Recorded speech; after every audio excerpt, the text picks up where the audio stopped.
All right, words versus ideas. Here we go. Whenever we're reading something, we need to remember that words are only vehicles used to relay ideas. This is very important because people will frequently get stuck on the words used and miss the point of what the author is actually trying to say. I'm going to give you an example. In Hebrews chapter 13, verse 4, it says, "Marriage is honorable in all, and the bed undefiled, but whoremongers and adulterers God will judge." Now, people read this verse and they're trying to find answers to their questions about married sex, and they read this verse and it says, "Marriage is honorable in all, and the bed undefiled." And so they're like, well, marriage is honorable in all, and the bed's undefiled. So basically they get the idea that as long as you're married, anything sexual goes. Is that what the verse is trying to say? We're going to look at that here in just a sec. Another example, they'll use the same verse and they'll be like, okay, a marriage is honorable in all, and the bed is undefiled. So they'll be like, haha, the only place you can have sex is in bed because it's the only place the Bible lists is undefiled. Is that what the verse is about? Or is this getting stuck on the words used, like in the last example?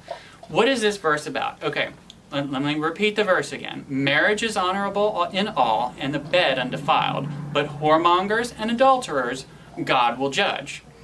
So basically the idea is, married sex is honorable and undefiled, but the sexually impure will be judged by God. That is the idea. I mean, would you agree with me on that? That's the idea of the verse. This verse is not saying that anything goes as long as you're married. Do you see that anywhere in the text? It's not there. Is it saying that you can only have sex in bed? Is it saying that kitchen floor sex is evil? It's not there, guys. Okay, and I'm not saying that you think this specifically, but people, if you go online, people do this. They use these verses and come up with these crazy ideas, and the reason is because they're getting stuck on the words used. They're missing the point.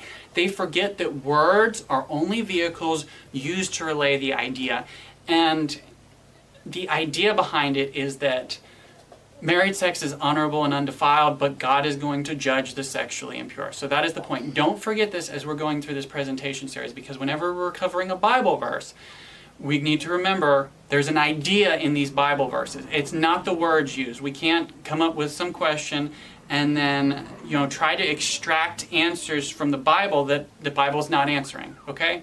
So, remember, words are only vehicles used to relay ideas. Don't miss the point by getting stuck on the words used. Thanks for watching. We'll see you in the next presentation.